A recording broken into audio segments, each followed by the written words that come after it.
Do you like All my right, shirt, what's guys? up, guys? What's up, Bogur as well? What's up, guys? We're a little bit earlier than the schedule, and I hope you're ready and excited because boy, do we have some news for you. Welcome to the great Microsoft debate, which is maybe something you didn't expect us to be titling an Overwatch podcast about, but this is the reality we live in. Let me introduce my guest, and then we'll get right into it.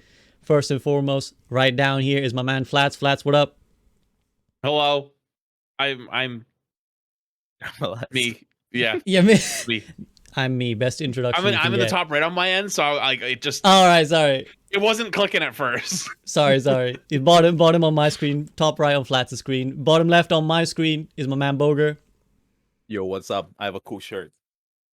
Does have a cool Everyone shirt. wants to see the cool shirt. Monkey mane with cool shirt. It's a banana duck. And in the top left is the one and only fresh from ranked Samito. I'll let you guys guess how that went. You probably got as well as mine did today. My rule is the worst players always speak up first. Like the guy who's playing worst always speaks up first. Oh yeah. I always ask for like 10 swaps, won't swap himself. It's like, guys, we're not playing this right. Like, okay, dude. Yeah. I would say 90% of the time that's true. 90% of the time that's true. 'Cause sadly- everyone who used to care and wants to win all quit because of those people. Yep. And I don't think Blizzard realized they had to choose between the people trying and the people who weren't, or else you'd lose everything, right? And they chose the people who weren't, and that's where we're at right now. We're at Quick Play That's Plus. where Anyway. we're at right now. That's the context. Yeah. That's the scene. The scene is 2021, and that is the scene. Sadly, Hey, whatever. 22. 22. My bad. We out here. You're We out living in here. the past, old man. I We're am all living looking in the up now. past. I am living in the past. And no amount of takeovers, unfortunately, will change the current state. But we are here to discuss the future now in 2022. Welcome to 2022, everyone. This is the first group up since then. So let me quickly get you up to speed for anyone who's listening who's a bit like, what's going on? Why are we got this? Why are we talking about Microsoft? What's going on? So if you will bear with me, I want to quickly read the official announcement from Microsoft, who have taken over Activision Blizzard. So I'm just going to skim through some key elements, and I want to get you guys' opinions on this. So yada, yada, yada. Today, Microsoft announced plans to acquire Activision Blizzard, a leader in game development and interactive entertainment, blah, blah, blah, blah, blah. This acquisition will accelerate the growth in Microsoft's gaming business across mobile, PC, console, cloud, and will provide building blocks for the metaverse, which is something we might want to get to in a bit. Microsoft will acquire Activision Blizzard for $95 a share in an all-cash transaction valued at $68.7 billion. That is a lot of money. And it will That's include more money iconic... than I make. Just a little Really? bit, Bogur. Just a little bit. Really? Just a little bit. Yeah. Got to get your sub revenue up. Yeah. The planned acquisition includes iconic franchises, including Warcraft, Diablo, Overwatch, Call of Duty, and Candy Crush, in addition to global esports activities through Major League Gaming. Significantly, Bobby Kotick will continue to serve as CEO of Activision Blizzard, and he and his team will maintain their focus on driving efforts to further strengthen the company's culture, blah, blah, blah, blah. We'll get to that as well. And then the only other, I think, significant part we really want to touch on is mobile is the largest segment in gaming, with nearly 95% of all players globally enjoying games on mobile. Through great teams and great technology, Microsoft and Activision Blizzard will empower players to enjoy the most immersive franchises like Halo and Warcraft virtually anywhere they want. This acquisition also bolsters Microsoft's Game Pass portfolio with plans to launch Activision Blizzard's games into the Game Pass. So, guys, those I think are the biggest touching points. We have the takeover, includes all of Blizzard's franchises, Bobby Kotick staying, Metaverse, mobile, and Game Pass. So first and foremost, I just want to get your initial reactions. Initial reactions, guys. What are we feeling? Happy, sad, up in arms? You want to start? Satisfied, I guess. Who wants to I start don't know. first? We'll start with Sam. Sam, fresh Okay.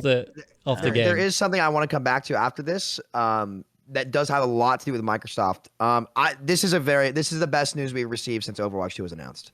As someone who had the experience of working or being part of a community of a major game title that Microsoft bought out, I've seen the kind of work they do. I know what their business model is and what their approach is. It's incredibly solid. Their goal, and this, I'm just going to say this point right now. Their goal is to have the entire ecosystem of gaming owned by Microsoft in one sector. When they realized they couldn't do that with Mixer and streaming, they said, all right, we're dropping the entire. This is why you see Ninja walk away with $30 million. This is why you see Shroud walk away with 10. They realized they can't beat Google. They can't beat Amazon. They can't beat them on that front, and they can't beat Sony there either. But what they can do is they can control the entire ecosystem, whether it comes from what operating software the games are run on. Consoles, they have everything covered on their consoles, so they actually can compete with Sony because the PS3s and Xbox 360s each sold about 45 million copies a pop, I think, back in the old generation. The PS4s outsold the Xbox Ones 90 million to 40 million in the previous generation due to their exclusives. So they want to get more exclusives. They want to get the games on the Game Pass. They're going to try to do it from the ecosystem side of things rather than and the creation side of things rather than the user end and the community streaming side of things where they just cannot enter that field. So that's their goal. I think we're going to see a lot of big changes in terms of, obviously it's going to take a year or two of turnover of how Microsoft's business practices. They did a lot of community engagement things in Minecraft that made the game the most successful game of all time with their texture pack store, hopefully opening up the door for workshop devs to potentially monetize their own workshop modes, which would drive a whole new breath of life into the game because obviously money talks. The more money flows through your ecosystem, the better the ecosystem overall is in terms of its health. So this is literally the best case scenario that could have happened to Activision Blizzard and Overwatch as well. Having Microsoft back you with all those funds and resources, development power, they just dropped $68 billion. They damn well need to see a return on investment on these IPs. So I'm expecting them to get aggressive, not just throughout this year, but most importantly in the 3 to 4, 5, 10-year plan, which is what we needed. So we'll see. Really excited. Flats, do you concur? Well, Hopium and Copium At least levels, initially. Yeah, Hopium and Copium levels are at an all-time high. I don't think you could have asked for a better acquisition, to be honest with you. I mean, a lot of it already talked, Minecraft's a great example of what you can do with a game, and even an old game, a game that's been around for 10 years. And, I think that one of the first things I thought of when I saw this is this going to change Overwatch tomorrow? No, we're not going to get a new hero tomorrow. We're not going to get a new map. But what does this mean? When we're talking like a year or two down, maybe 3 years down the line, whenever Overwatch 2 releases, let's say Overwatch 2 pops off and then it dies off in a year because of whether, the game isn't that popular or like 5v5, people don't like it or something happens. The game will no longer die because of the acquisition of making that purchase is like Microsoft doesn't let anything die. Like, yeah, like they'll like certain things like Fallout for a little while, like as I say, like even the Fallout games, but Fallout was that Fallout 76 was probably being made before they even bought Bethesda, to be honest with you. But they always still keep their franchises alive in other ways, whether it's with Halo, it had the extended break, they put like collaborations with other games. Whatever it might be, they always try to make sure they always try to like make sure that everything comes back at some point. And that means that, Overwatch would never be dropped, like if Overwatch was not one of those series that like, okay, well that's gone, so like the series will truly almost never die now. Will the popularity go down or up and down? Like, of course you never know, but that worst case scenario, I feel like is gone now. It's taken away. So It's like, all of your chances now like just got so much better because the worst case scenarios are now gone. Like that safety net is amazing. And I mean, Sam just already knocked it out of the park. They're going to want a return on investment. I'm sure they're going to be cranking out those Candy Crush levels, but they're going to be wanting a big return on it. I think that Overwatch is one of the few franchises that has absolutely not been tapped the way that other ones have been. WoW's been around for many, many years. Diablo, they have a new game that's coming, but is Diablo like the game that is going to capture everyone? Yeah, I mean, like it's a good game, but like Overwatch 2016 hit markets that nobody would have ever thought of. Everyone loved Overwatch and played it at some point, pretty much. So, I think that we have the potential now to see so many other things. And when we were already in the dark of like, we're just hoping for Overwatch 2 soon and hoping it's going to be good, like. The curtains have opened and there's so many possibilities and it's like that's wild. It's exciting. Bogur, these guys are optimistic, at least as your gut instinct. How do you feel? Well, I'm Balkan, so it's really hard to be optimistic in general, but I like it. I think it's a good change. I think Samito is right. Microsoft did pretty well with Minecraft. They actually built the game a lot. They actually updated it a lot and made some pretty cool changes and actually managed to make it as popular as before. and just grow the community and everything. So I have a lot of faith in Microsoft acquiring Activision. I also really like the idea of implementing the Game Pass somehow with, for example, World of Warcraft.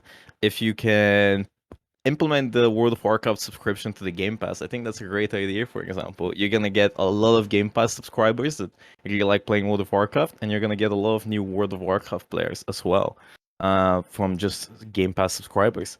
I think Microsoft's idea in general is to make a Netflix for gaming. That's what they've said multiple times. They want to have a Netflix for gaming, which is not a bad idea because many games we kind of ignore them, even though they're great, because maybe we don't want to pay the full price, or maybe we don't see them as often.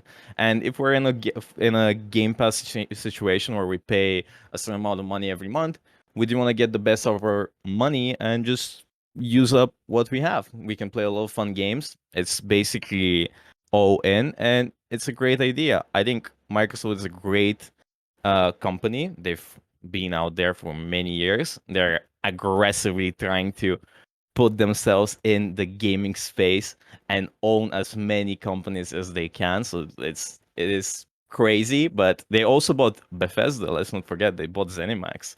So I also wonder if they could actually, because what I think is that the Battle.net launcher is pretty decent. I think it's pretty nice. And I think one of the other few launchers that is good and is the best is probably the Steam launcher. So I was thinking maybe Microsoft can somehow implement the Battle.net launcher to their game system so you can play the games through the Battle.net launcher, because the Battle.net launcher is good, as I said.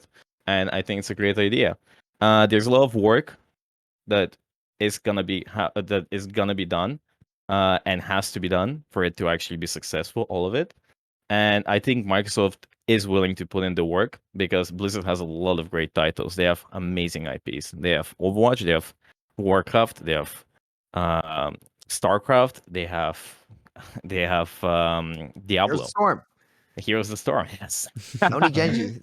Yes, Genji. and they have all of these amazing IPs that they don't actually use to their most effective level. And I think Microsoft buying them out can actually use them in such a in a better way and a creative way. They can build on it, and I think it's great. I think that's what they're trying to do, because I think the fan bases behind those IPs are huge, and I think they're really angry. I think they're really upset with Blizzard over the years, and I think they're just waiting. Every single Blizzard game, all of the communities are upset because I'm subscribed to, like, for example, the Hearthstone subreddit, because I used to play Hearthstone, and they're angry. Overwatch players are angry. Diablo players are angry. Starcraft is fucking gone, except in Korea. And everyone is angry, and everyone's waiting, and this is it. That's why people are excited, because maybe someone actually is gonna come in and save the day. Maybe someone's gonna actually do something with these amazing IPs. Imagine we can have a Master Chief skin for Soldier, for example. I'm glad somebody finally I said love it. the thinking. They can also make a fucking Smash game. They can make a Smash competitor like Nintendo Smash. Like, they can do it, but with so many other characters. They can have fucking Dragonborn, Master Chief, the guys from Gears of War I've never played it, Overwatch characters in, World of Warcraft characters in, Starcraft characters in. There's so much stuff. They can even revive Heroes of the Storm and put in characters from all of their other IPs. That would be crazy. There's so many things they can do. So I'm excited. I want to see what's gonna happen. And from what I understand is that this will take time, like a year or two, until it's fully put in. And I'm not entirely sure, but from what I've read is that Bobby Kotick is gonna be actually in charge for the next year or two, and then when they finally implement everything, Bobby Kotick is gonna get fired. But I'm not sure if that's it, because some articles say he's not getting fired. He's selling his shares. He's taking home $250 million. Yeah. Well, but I don't care. I don't care how much money. I don't care either. You're right. He can be like Scrooge McDuck, swimming in cash. It doesn't affect me. I want my games. Facts. Can I ask or make a point or ask a question real quick, SVB? Or yeah, go ahead. I was just gonna fill in the context. You go ahead. One quick thing that I think that we all touched on, I think SVB you'll agree on this too, and this is what makes me so excited, right? We talk about the potential and how a lot of communities are upset. They see all this potential for their IPs, but it's never really in any of the Blizzard titles over the last 10 years, aside from launch Overwatch. But is it fair to say that any of those titles really got to that point? And why this is so good is that the most aggressive company on this planet in this industry are the company that bought us out, which is we could not ask for anything better there. Is it going to happen? Or what kind of potential are we talking? These people at Microsoft are go-getters. And our biggest qualm with Blizzard is that it seems like they aren't go-getters. They don't make the big changes, not willing to put their foot down. They're not willing to go the extra mile. Microsoft was willing to pull the plug on Mixer completely and sell it because they realized that they couldn't enter that field. But the difference is between us and Mixer, and I did see that argument today. People are like, well, they could just sell Overwatch because they sold Mixer too. The difference is that is two completely different fields, right? Microsoft realized the only field that they can dominate and win and beat their number one competition for their revenues, being Sony, is in actual game design and game creation, right? They need us for that plan to come to fruition. They also just put $70 billion down on the line for it. So they are going to get aggressive. They are going to do big things. They are going to step in. And if this drops the ball like flats at the safety net, they will do something about it, right? This just blew this whole thing wide open. And I dare say I think this is a bigger power play than when they bought Bethesda, because you have more content coming out in multiplayer, more revenue being turned out for multiplayer. There's a reason why it was the price tag on it was 10 times what they get Bethesda for, $7 billion. Let me see. $7 billion ballpark. They got Minecraft for $2.5 billion in 2014. They got Bethesda for 7.5 billion. 7.5 billion. Damn, I should have known that. 7.5 billion at the start of last year, I believe, and now this for 70 billion. You better be damn sure they're going to be coming for every one of these titles with aggressive changes, and that is exactly what we need to see them reach their potential. I think perfect point there, and I really want to dwell on that. I just want to quickly, before we go any further, just set up a few pieces of context for anyone, again, because I know not everyone has been able to follow the loop yet. So for anyone who's kind of wondering, well, what is the timeline on this? So I'm just going to bring up another tweet from a journalist here. So Microsoft say that the deal is expected to close in the fiscal year of 2023, which means between July 2022 and June 2023. So at any point in that period is when Microsoft are hoping to close the deal. And until then, Bobby Kotick will be the CEO. In terms of what is happening with Bobby Kotick, 'cause I know that's a lot of people are like, well, will Bobby go? What's going to happen? There's two pieces of context I want to quickly fill in. One is this, again, tweet from a journalist who points out that if you thought Bobby Kotick's 2020 income of 155 million was big, you should see what he'd make if Activision replace him. And this is for those who can't see the tininess of the screenshot. Basically, should he be fired without, and the quote, the key phrase here is without cause, he's down to receive around $300 million in a severance package. So there's a lot at stake basically for Blizzard to let him go right now. But, and to round up the news source, another journalist from New York Times and the Wall Street Journal are both reporting that they expect Bobby Kotick to basically slowly be eased out and finally leave when the deal becomes final. So on that note, basically expect this merger to take place some point between now and July 2023, and expect Bobby to basically be out the picture by the time the merger is complete. Now, from the Microsoft POV, as Samito and Bogur kind of already alluded to, this makes a lot of sense. I think if you look at that decision that Samito talked about, that of them having to make, right? Like, well, we want to dominate this market. Sony, and they actually mentioned in their announcement that they want to catch up to Sony and Tencent, who are the two gaming companies who are actually making more than them in terms of revenue.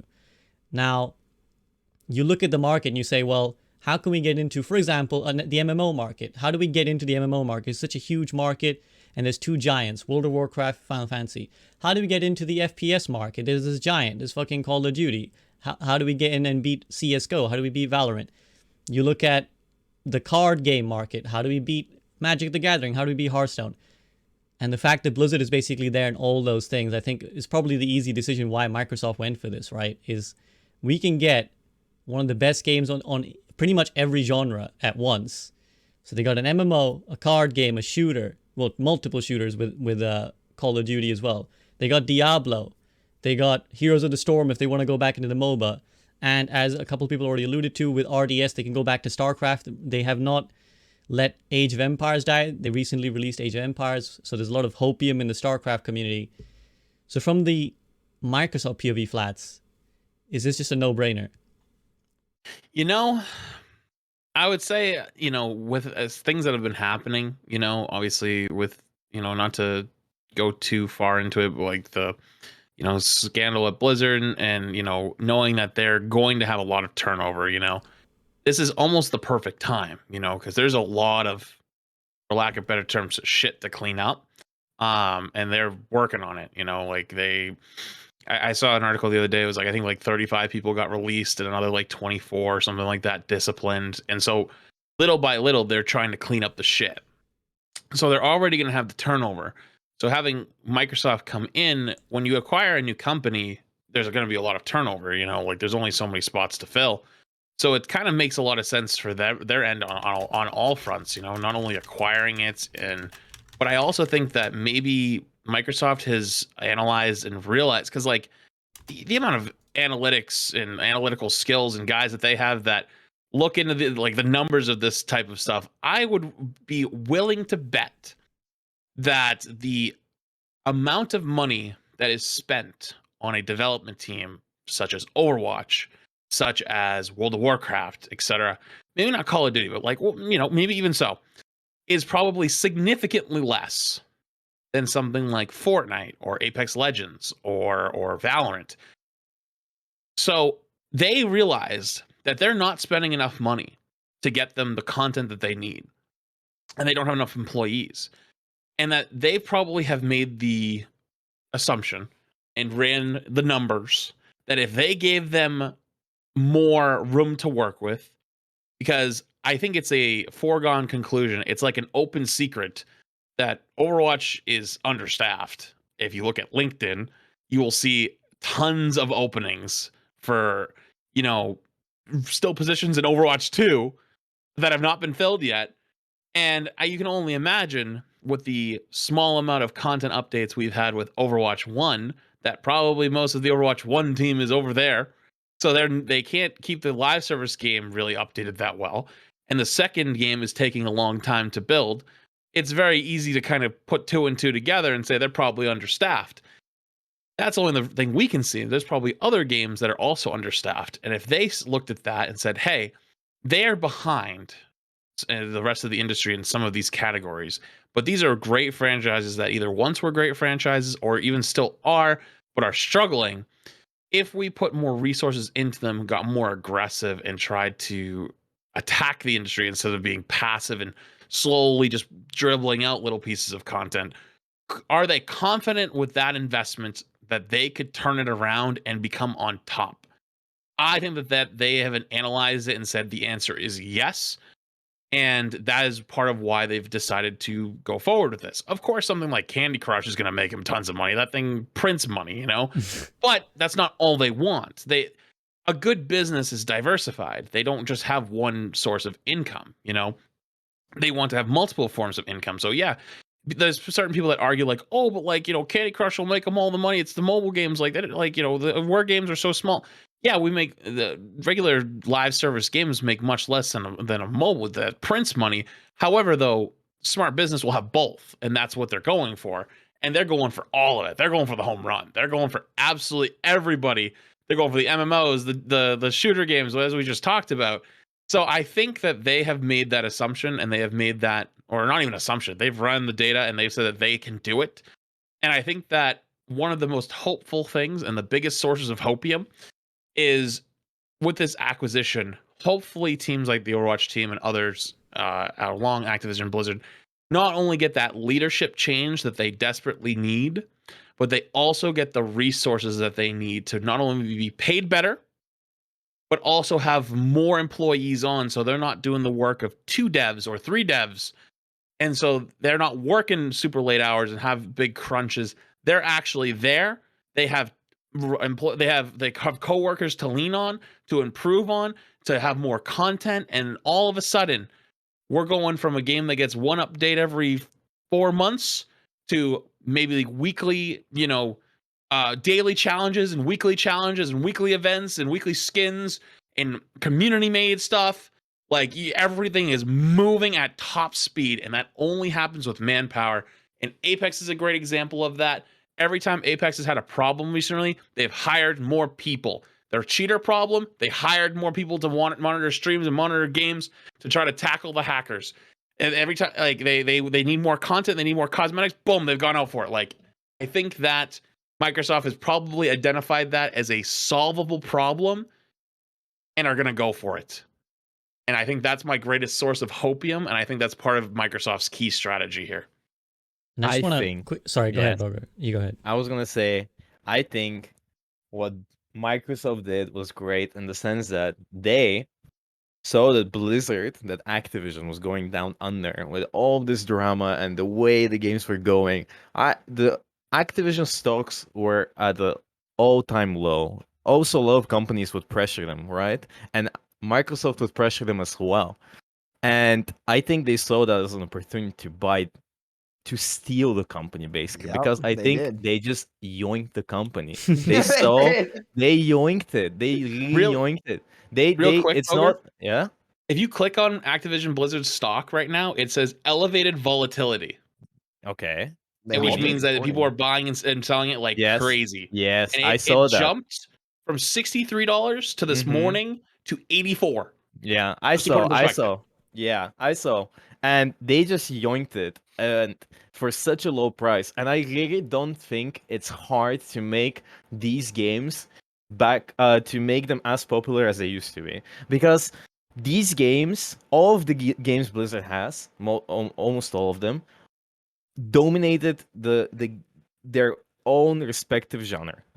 And like, for example, Overwatch dominated the hero shooter. There was no other hero shooter that could even compete with Overwatch. Like, a lot of hero shooters tried to get released, and they all got destroyed by Overwatch. Overwatch just rolled over them. The same went with StarCraft. StarCraft was the dominant strategy game.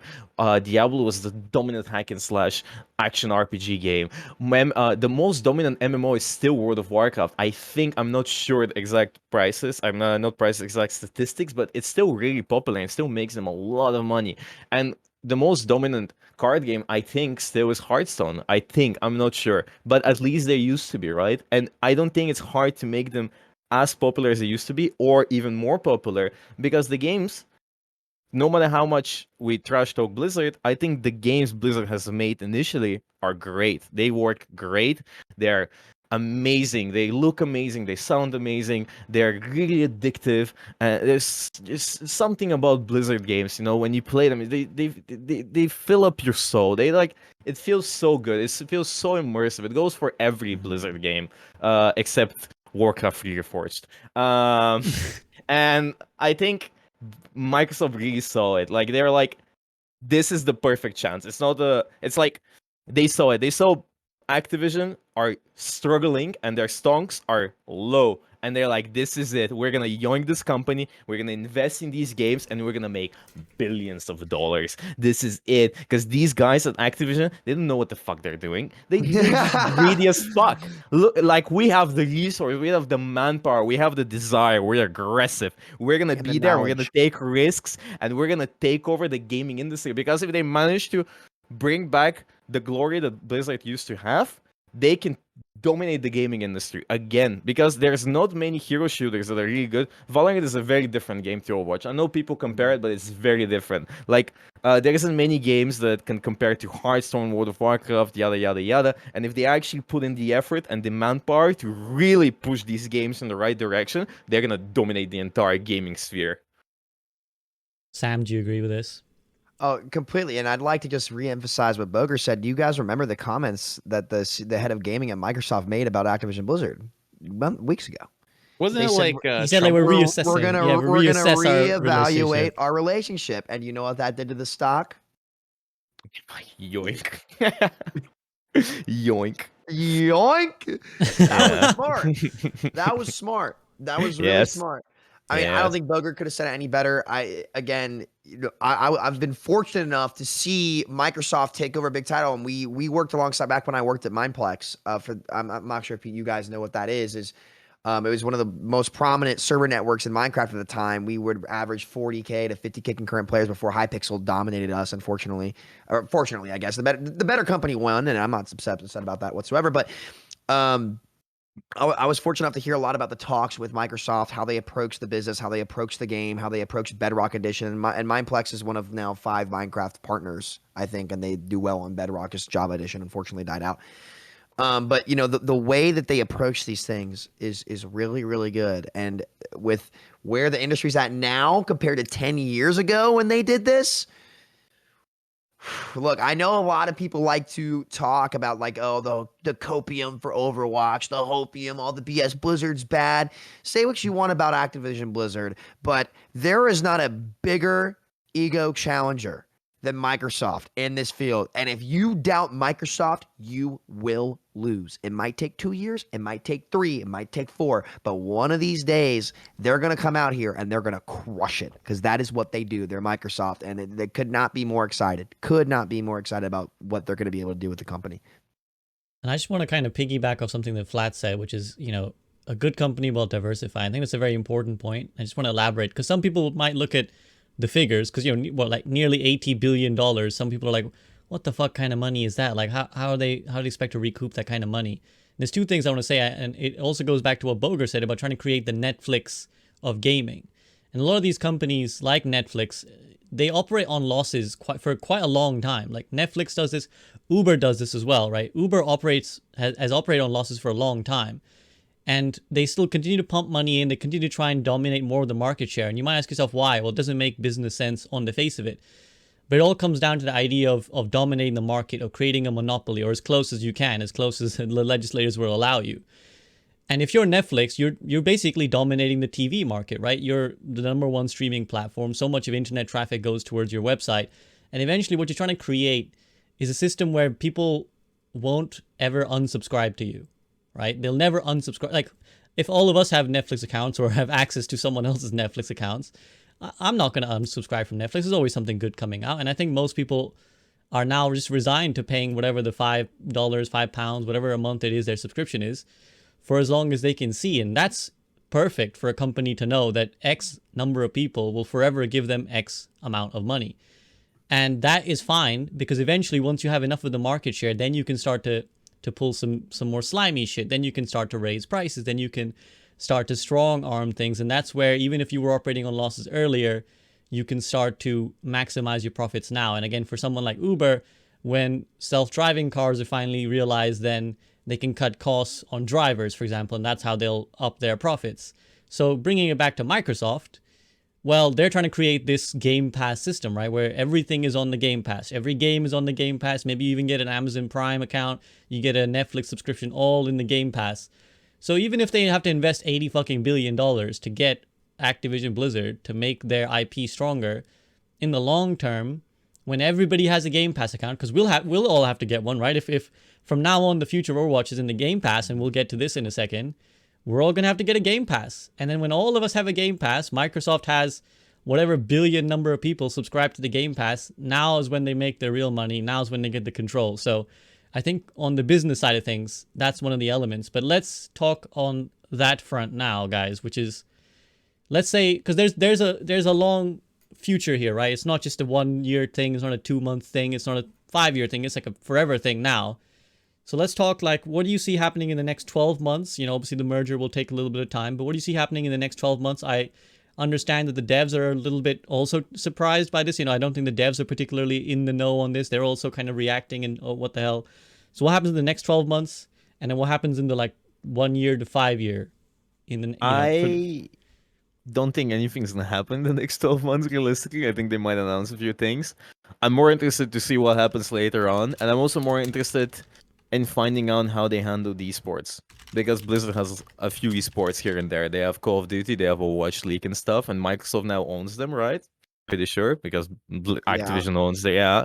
So I'm interested in how Microsoft is gonna actually do esports. What are they gonna do differently, if they're gonna do differently anything? And also, I think Overwatch League is gonna be probably more popular with Microsoft. I think there's gonna be maybe some sponsorships, new sponsorship and stuff. I think there's gonna be some new interesting ideas. I don't know what they're gonna be like, but I feel like it's gonna be exciting at least. I hope they do well. I don't know if Microsoft has had any good success with esports ever, so it's interesting to find out. And I want to talk about a little bit about the Game Pass thing. I think the reason why Netflix worked so well now it's a bit less popular in the sense that the reason Netflix was so good at the beginning was because all of your shows were on Netflix. You just had to subscribe in one service and you get to watch them all.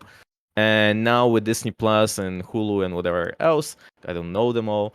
They're kind of spread out. So Microsoft is trying to acquire as many games as possible and get rights to like put out like indie games in the Game Pass or some other AAA games, just to make people subscribe, just to be able to play all of these games. Because I, as a consumer, if most of the new games and most of the like really fun games exist on this Game Pass, plus some online games like Overwatch or like World of Warcraft, my World of Warcraft subscription is included inside the Game Pass. Even if I'm not playing any games for a month or two, I'm still inclined to stay on because I might play a video game. I might want to try something else. I might want to play with my friends. I might want to do something else, which is really good for Microsoft. And I think they're gonna be adding a lot of these Blizzard games. Maybe they do a more modern approach to Overwatch, like someone said in chat. Maybe they modernize it a bit. Maybe they make it free to play and add a battle pass in, which I don't think is a bad thing. I don't think it's a bad thing. You can sue me for that, but I think Overwatch should be free to play. I think it's like a lot of people are like, yeah, there's gonna be more cheaters over there, but look at how Valorant deals with cheaters. Valorant does well with cheaters. There aren't many cheaters. I think every successful game currently is free to play, and I think it's completely normal because, for example, there's a reason why there aren't many Balkan people playing Overwatch, because when Overwatch was popular, it used to cost like $60 to $40, and that's a lot of money for us. That is extremely big price for us to pay to play a video game. So you're losing on such a big market of people that go play Valorant instead or something else just because you want to charge $60, which I understand, but these games make so much more money with microtransactions. And I honestly, if my game is free to play and gets constant updates and you have skins for microtransactions only, I don't give a shit. Like, I'm not gonna buy your skins. Let other people buy the skins. I don't care. It doesn't affect my gameplay. Like, I don't care. If it makes a good product and keeps the product running and gives me new updates and everything works well and I am happy, I don't care about your skins. I don't care why people care so much about these microtransactions. I care if the microtransactions affect my gameplay. But if they don't, it doesn't affect me. It shouldn't affect me. I shouldn't care about it. Yeah, some are like, yeah, you're baiting children to do this or that. Listen, I'm not a psychologist. I don't care. I'm a gamer. We've been down this rabbit hole. I think we've been down this rabbit hole, like, especially on this podcast. We kind of already we talked about at length, the pros and cons of free to play. I think the opinions are set on that. I think you either dislike it or you already know the benefits of it. Like, it is what it is. I mean, that's for every single subject. It's either good or bad. That's true. But I mean, I think the time of I don't think we're convincing anyone, but I want to get to Flats, because Flats, you seem to be kind of keen on the battle pass thing. Okay, I'm going to take over for like 5 minutes. So give me a sec. Hey guys, SVB here. Just going to quickly interrupt this episode of the Group Up podcast to say that if you're enjoying this content, then please do consider signing up for my Patreon to support me directly. It's really amazing because it allows me to keep making content like this carefree, regardless of how many views Overwatch does or doesn't get. I know no one likes sellout ads, but chances are if you've listened until this far in, then you're at least somewhat enjoying the content. So please do consider at least leaving a like, subscribe, and a comment underneath the video on YouTube. It really does help. But that's it for me. Now back to the discussion. Okay, because I talked about this on my stream earlier, because what Bogur said is 100% right, but to break it down for people, it's sometimes a little bit tougher. Because I had a lot of pushback when I said that same thing as well, but I think I was able to break it down in a way where a lot of people are like, wait, that actually, that makes perfect sense. First, let's talk about the esport. This is actually an amazing thing for Overwatch League, because think of the potential of what just happened. Imagine that Overwatch League games are now advertised or scheduled, or there's at least a little box on the both Xbox dashboard and the Xbox Play dashboard for the PC, like the play screen, where you advertise games and you talk about games at this time, or Overwatch League, playoffs is then, You're basically pushing this message to thousands and thousands of more people. Now, it goes way deeper than that. How do people watch your esports? Most people don't watch esports unless they play the game in some form or fashion. Most people who watch CS:GO aren't going to go watch Overwatch League just because they both go pew pew. It doesn't work like that. For those who don't know, I used to work in Overwatch League. I used to work with the Uprising. I worked in a lot of like grassroots and a lot of stuff like that. So let me tell you a quick story. I had this crazy idea during the a little bit of downtime in season 2 to have a booth at Patriots training camp. So the Crafts own like the Uprising and stuff. And basically it was like a kids like area, quote unquote. Basically like if parents don't want to deal with their kids at training camp and stuff, we had 18 PCs set up with stuff. And we had like tents and stuff for like the PCs and like people to sit in and stuff. And big monitors and like TVs, like big like 8-inch flat screens on like these wheelers with like hype videos / explanatory videos about like what Overwatch is, what Overwatch League is. And I cannot tell you the amount of people that walked by me and they're like, that looks cool, but whatever. And they leave and they pick up like a brochure on the way by that was like, we have pamphlets explaining what is Overwatch, what is Overwatch League, etc. They'd leave and they come back like 2 hours later and they're like, okay, I've been reading this pamphlet for like the last hour. Like, this is awesome. Like, what is this? You know, and they want to like talk about it and learn more about it. And they want to learn about Overwatch, they want to learn about Overwatch League, and their kids are playing the games and stuff like that. And they're like really into it, right? And I will tell you, I always lost them at a certain point. When they were like, how do I watch it? I tell them how to watch it. It was on Twitch at the time, like, you know, go here and stuff. They're like, oh, how do I play the game and stuff? Well, to play the game, you go on either the Xbox or store, you can buy it at GameStop, or you go on the Battle.net launcher, which is an app for the PC, and buy it, and you just glass over every time. And more like, I'm a Bostonian, so we have a lot more, you know, aggressive people here, and they're like, what, it's not free? They're like, what, it's not free? And I'm like, no. And they're like, you try to like, you have to buy it? Like, my kids play like Fortnite and stuff, and it's all free. And you just like, you kind of lose them at that point, because the biggest key is barrier of entry. The barrier to entry to get into Overwatch is high. And it's not just in the US. So some people say like, oh, Overwatch is only like $20. Like, who does have $20 to spend? You're thinking way too small. You're not thinking globally, which is something that Microsoft does. Microsoft thinks globally. Think of all the people around the world where $40 USD is a lot of money for a Like game Bogur. that has Like, one terrible it's rep so right now. much money. Okay, I want to put it into perspective. I really want to. I'm gonna just put it into perspective for you guys, and I'm gonna let Flats continue. Like, when Overwatch was released, it was 60 euros, right? Or like 50 euros. Okay, so back then, the average teacher would earn around 500 to 600 euros a month. And now in Bulgaria, that's like $600 a month, okay? They, like, that's like 10% of their salary for a game, okay? It's crazy. I hope you guys understand how much money it is to pay for this. It is insanity. So Yeah. Go on, Flats. And that's a massive key. Like, not only around the world, but in the US too. Like, you're gonna spend $40, $50 for your kid to play a game, then they don't like it. When the barrier of entry is zero, and it's the same reason why you don't have a bunch of plane manufacturers, you don't have a bunch of car manufacturers. That's why Tesla had to take a loss for 20 years. You can't breaking into those massive industries is almost impossible because there's so many, like, first off, it's tough to get in. There's so many regulations and stuff.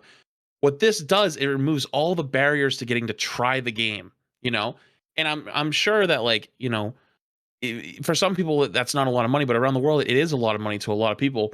And more people playing that game or getting to try it is more chances that someone's going to enjoy it. And if they enjoy the game, not only is that good for the game, but that's also good for the esport, because that's another person that might actually watch the esport, because they don't have to pay for that, because it's a free thing to watch on Twitch or YouTube. It's not like you have to buy Netflix or something. It's a free thing to watch. So you have all of a sudden this pool that goes from a very small pool to a global pool that's much, much bigger to not only play the game, but watch the game as well. And that's extremely beneficial because more people play the game, more people have a chance, and there's not a reason not to try it. And if you're like, oh, you're not totally sold yet, think of it this way. How many of your friends have you tried to get to play Overwatch that don't own it and they will not play it? One of four things. One, they don't want to buy it. Two, they don't want to buy it because they heard it sucks. Three, they don't want to spend the money. Or four, you know, it's not like they're into it. They're just gonna you're like, oh, you only want to play with me for an hour or two, and I'm never gonna play it again. I've heard that a million times from friends. It's like, you know, I'm not buying a game to play for 3 hours and then never see it again. When it's free to play, now let's say those friends play Apex. They tell you to get on Apex. You don't play Apex. What? Like, come on, come play. What do you have to do? You just have to download the game and boot it up. You have zero risk.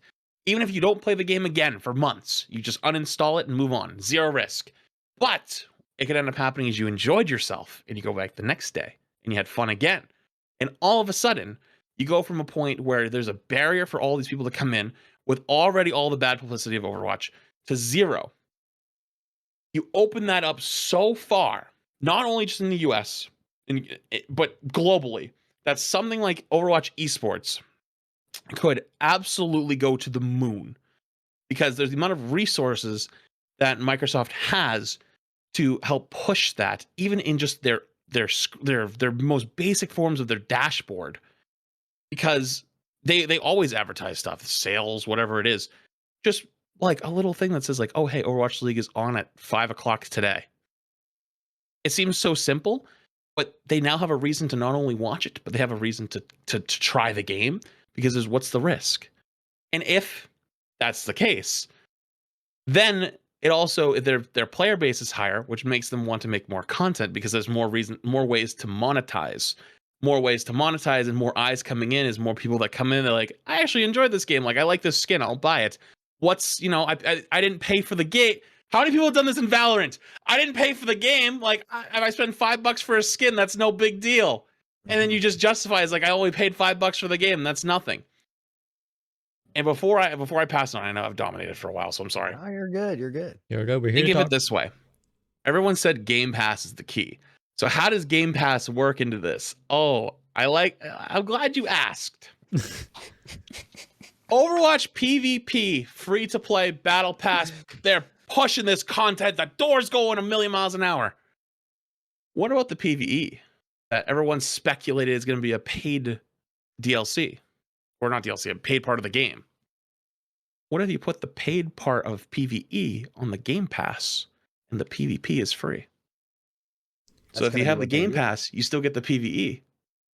I didn't even think about that. And I wanna just quickly piggyback, because we already have a very tangible example of this, which is Halo Infinite. The PvP is free, the campaign is $60, but if you have a Game Pass, it's free. You can get the Game Pass, and here's a little tip for all you guys: the Game Pass, you can get like the first 3 months for €1 or £1. Maybe there's $1 there. So that's what I did. I played £1. I played the entirety of the Halo Infinite campaign, which is normally $60, and now I'm on the Game Pass. Now I'm playing Age of fucking Empires as well, because that's also on the Game Pass. And that's how they get you. And now I'm thinking, I might not want to cancel my Game Pass subscription after the 3 months. Okay, nine quid a month. I could pay that for some awesome games. And Sam, is that the trap? I have a question for you, Sam, too. Oh, go ahead, Flats. Go ahead. And I have a question for you too. Everyone's already started on my end. I'm probably on your end too. The cheaters. Ever thought maybe on that other end, because everyone's gonna go, oh, the cheaters. Especially it's like a computer problem, right? Wouldn't like Microsoft be a good company that probably can figure that out and probably have It's funny that you mentioned that. of like It's hardware funny that you bans? mentioned that. It's I wonder who could deal with that well. It's pretty nice having the biggest software giant aside from Apple on the planet be the people in charge of your game. And I have a question for you guys. You know what it is that you've been describing this entire time, Flats, and what makes Microsoft the most valuable of them all? What's that? An ecosystem. Oh. Right? Because the depth of Microsoft's ecosystem, I dare say, for gaming is way deeper. We have the best ecosystem to tap into in the entire gaming industry. The potential is through the roof, right? And just for context on money and things as well, how they get you, it is the Game Pass, but I don't think people realize how deep the Game Pass goes, because what they're trying to do again is think about all the ways they can get revenue, right? You just listed a bunch of them, but For example, if you convince one console player to buy the Xbox compared to the PS5, right? Over a 5-year cycle, those consoles sell for what? $500 a pop, $400 a pop, sometimes ballpark, right? If they, for the PS4 sold 90 million in 7 years, right? Something like that. Do Yeah. 90 million units times 400 plus Game Pass subscriptions, online service, whatever the business model is. And that's just one side of it. On the console side, we're not even talking Windows yet. Again, the cheating problem, there's no one who can handle it better than Microsoft, right? As well, I mean, we're probably going to get phone verification. I assume for ranked altogether, that would be a very good, that's what they do in Warzone if Overwatch goes free to play. But I think at this point, the whole idea of the Game Pass and Overwatch being on the, because look, in terms of timeline, Overwatch 2 is first. Diablo 4 is not coming first. World of Warcraft expansions might come out, but their first big target title to see that return on investment is Overwatch 2. Hopefully. It is crunch time. It is crunch time. We just fill up the tank and put on some nitrous on the back of our car, and we're about to blaze down the scissors. And it might not happen right now, like we all kind of talked about, but just being in Microsoft's ecosystem. And look at what happened to GameStop. That's why GameStop blew up. You know the deals that GameStop have with buying an Xbox, right? Microsoft wants GameStop because they aren't just trying to control. They're trying to control everything to build their ecosystem, which is what made their business so successful for all of these years. And having our titles be at the forefront of multiplayer in the biggest gaming ecosystem, like I don't think people realize how much this is about to blow up. Microsoft is about to run this entire industry, and our multiplayer games are going to be at the forefront. This is a big damn deal. This is a big damn. This is not copium. This is not hopium. This is just facts. All right. This is about to blow up. And I think the points you made, Flats, right on the money. Bogur, you as well too. Right on the money. And it's just, I really, really hope, honestly, I hope people who are still negative stay negative about it, because you're going to have your socks blown off in about a year or two. That's all I got to say on that one. I hope I stay on topic. That is what I want to get to. Bogur, I want to ask you real quick. Just let me set the scene up, and then I want to ask your opinion on this, because there's a lot of people. I don't want to, I always want to try and bring the balance in these, and I don't want to get too far down the hype nitro boost train. There's people who are skeptical for a couple reasons. One, and I'll point them out, and Bogur, you can go on whatever direction you want to go. One, people are just generally ethically concerned about giant corporation Microsoft getting bigger, owning more of the market, creating a monopoly. So people are just generally a little bit afraid of that.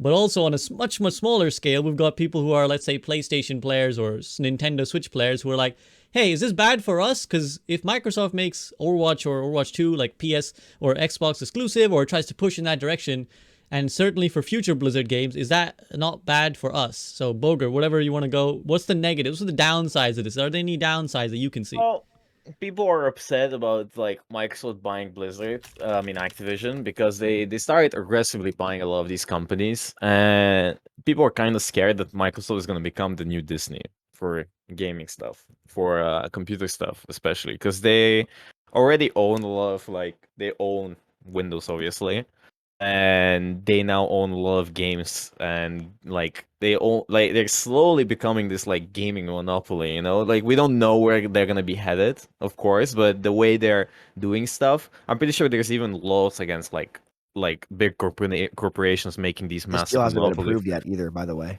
But Yeah. I don't think the FTC has approved this transaction yet. I think they Yeah, will, it's but subject sorry to interrupt approval. you. Yeah. It still has So- not been approved.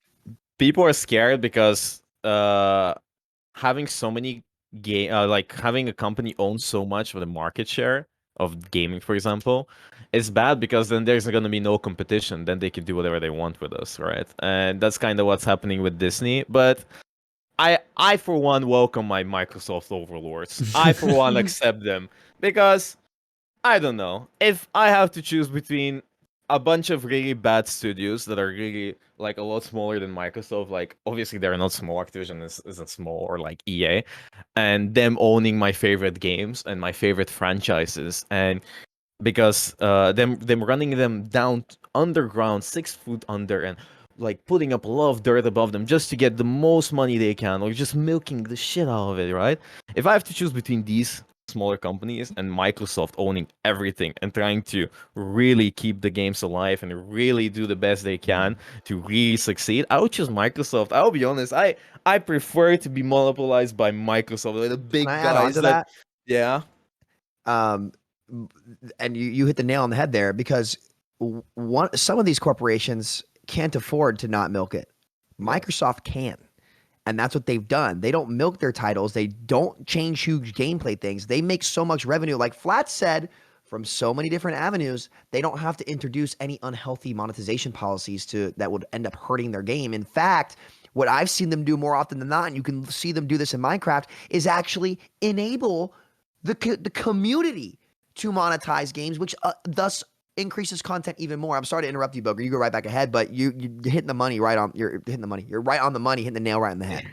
Another good thing about it owning, like Microsoft owning a lot of games, is that, like, it sounds a bit ridiculous because you kind of assume that the monopoly is gonna increase the price of products, but I feel like if Microsoft owns like a lot of these games, it's actually gonna decrease the cost of gaming for many people because they're gonna put it on their Game Pass, and you can play all the games you want on a subscription-based system, right? Yeah, overall, like over the years, you're gonna spend a lot of money, but how much is the Game Pass right now? A month? I don't know. How much does it $2. cost? You can get deals for $2. Well, like about $9.99, I think, right? Is the $9.99 a normal month, right? price. So You for get like 2 6 or 3 months, months for cheap, and then it goes back up. Yeah, yeah, yeah. so I will pay $60 for one game. So that's 6 months of Game Pass, right? And I'm gonna definitely buy more than one game a year. That's $60 plus.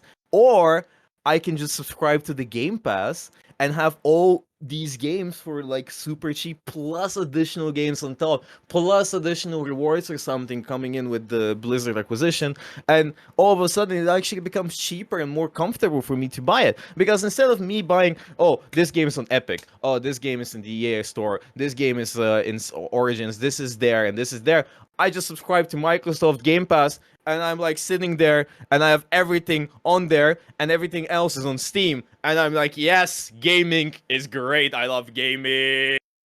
And the second thing, people are really upset about a few things. They're upset about PlayStation 4 owners are upset, for example. They're scared that their games are gonna be locked away. And you know, I don't know what to say. I think Microsoft really wants to fight PlayStation because so far as I see things, I'm not a big console player. Like consoles aren't that popular in Bulgaria, like at least for young people, because again the prices are too high for us. So we prefer to play on PCs, cheap games, free to play games, right? And but as far as I see, PlayStation is kind of winning the console war. At least was. I don't know. They kicked their ass. Yeah, They so doubled their sales. They so kicked their ass. Sorry. I really think that Microsoft will, unfortunately, lock you guys away. Like Well, I really do it's think not, they're it's gonna. not guaranteed because there are other It's games not. that they've It's acquired not. that they've kept. Like Minecraft is still available on PlayStation, and the fact that the Overwatch IP already exists outside of Xbox, I think, suggests Is that Minecraft available on PlayStation? I didn't know that. I think it is. Yeah, they with multiplayer games, they don't have a history of. They won't make it exclusive ever. At most, Call of Duty, what they used to do on the other side of the coin is that the maps and DLCs would come out earlier on Sony's devices, so you might see that in games like Call of Duty. That will never happen with Overwatch. I guarantee you right now, no chance. So I changed my argument here. I think that they're right. I also was thinking about it as well. I think that they're not gonna take away your games, especially the games that are already released. Maybe future titles, but as Sam said, multiplayer games, I don't think they're gonna lock them away. And I think it doesn't make sense to lock them away, especially because you already own the games. There's gonna be a lot of uproar. A lot of people are gonna be upset with Microsoft. They do that, and that's the thing they least want to do. They don't want the new the Blizzard fans to get upset at Microsoft with the acquisition because they take away their games. I think. Well, you can still make money off those guys, you know. Like, Yeah, you're why still lock them making away when money. you can still, Exactly. You know? Yeah, you can still make money out of them. You can make more money. Like, I don't know. If you implement the Game Pass, for example, to Xbox, which it probably is, and it is, and all of these games are playable on Xbox, I would buy an Xbox over a PlayStation because, like, for example, I'll buy the Xbox and I won't have to pay $70 to play a game. I can just subscribe to the Game Pass, or better yet, probably there's Xbox deals where it's like get 1 year of Game Pass for free, and I'll just buy an Xbox, and for a year straight, I will be gaming whatever the fuck I want and desire, and I will Elder not. Scrolls 6? Yes, Elder Scrolls. Listen, guys, I don't think you understand. They over. own ZeniMax, they own Fallout, they own Skyrim, they own. They were gonna release a sci-fi game as well, I think, right? Oh, But Yeah, I there's guess a star or Yeah, something. Wolfenstein too. they own Wolfenstein's good. Wolfenstein, they own Quake, don't they? They own a lot of these, like a Here lot comes of the these train. games. Yes, and now they own Bethesda as well.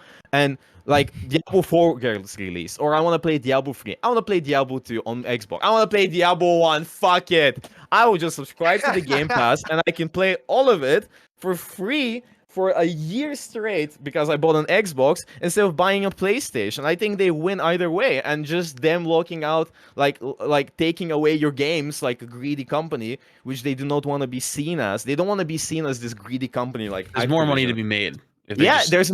I think that's it about Microsoft. They understand there's more money to be made, satisfying their customers and understanding their desires and what they want, than just actively milking them and making them angry, which They've done it a for lot 10 of years. companies are. Well, Yes. They've done it And for one 10 years. Yeah, go And ahead. one thing that's good is that unlike the Netflix comparison, like Amazon Prime doesn't really compete with Netflix. Like Disney Plus is a much more thing.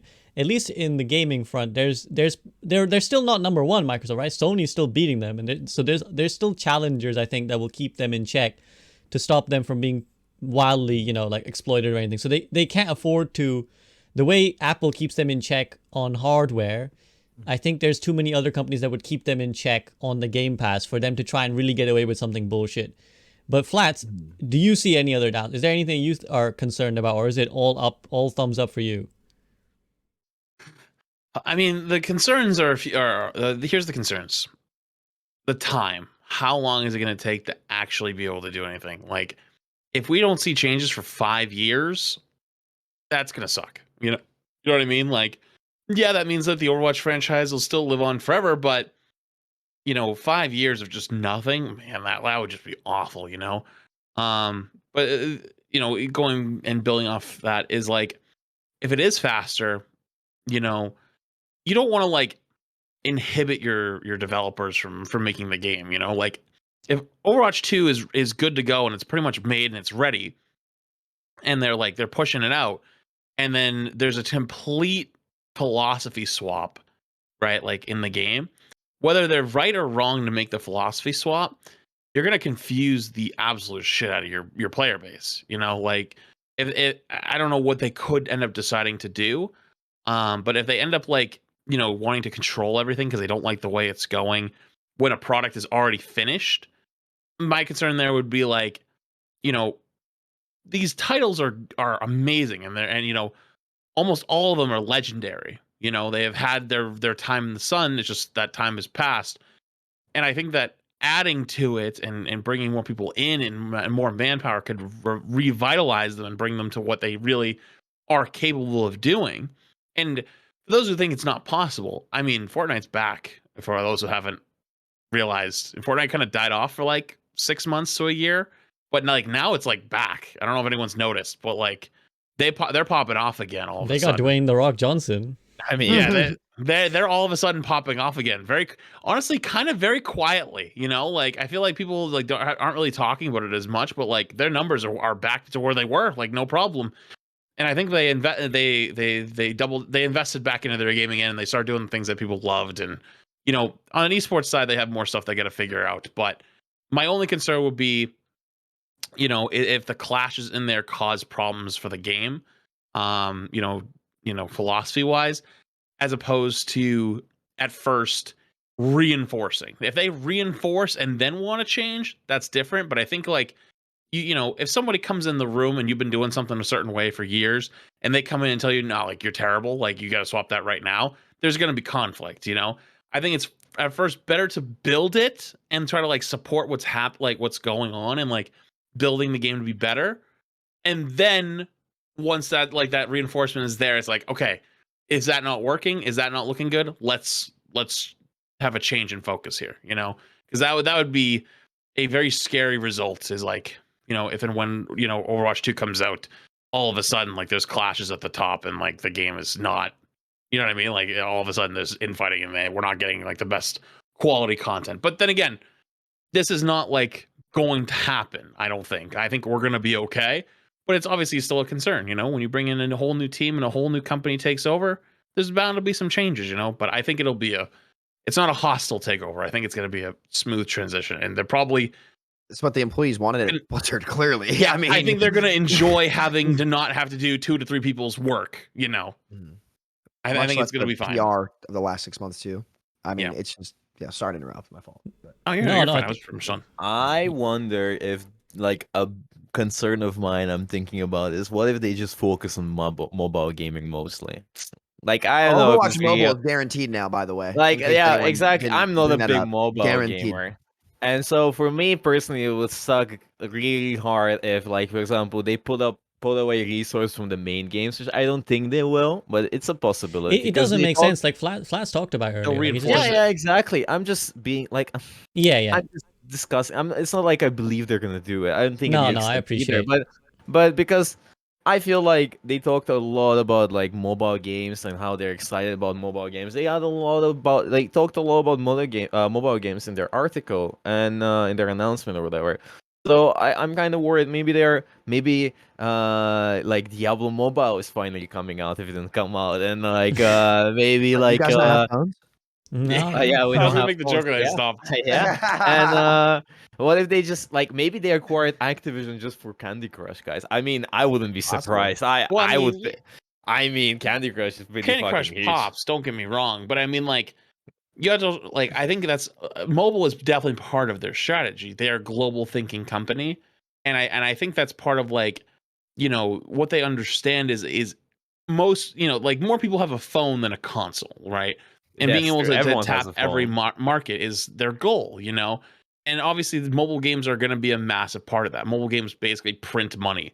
And I don't think there's anything that's stopping that yet, especially not. But I don't think that, you know, that's something that takes away what they're currently doing, because again, you want to diversify and have more resource. Like you want all your ends making money, you know. Even if let's say Overwatch only brought in 50 million a year, that's still 50 million a year, you know, as opposed to not having 50 million a year because you wanted to make a mobile game. Why not have the mobile game and the game? So you have the mobile game making, let's say they make 20 million a year, and the regular game makes 50 million a year. Now you got 70 million instead of, you know, taking that risk and you know, going straight for the mobile. Like I would think that if anything, they would just reinforce it and, you know, and try to, you know, maybe go to the strategy that like Fortnite used, where, you know, like they have a mobile platform. Is it as popular? I have no idea what those numbers look like. But like, you know, they would want to be adding, not taking away at that point, Yeah. because they want to connect everyone. Yeah. And it's like what Sam said, it's about the ecosystem, right? Like, you see, we're already on the same what page. It's they about do. the It's what ecosystem, they because do.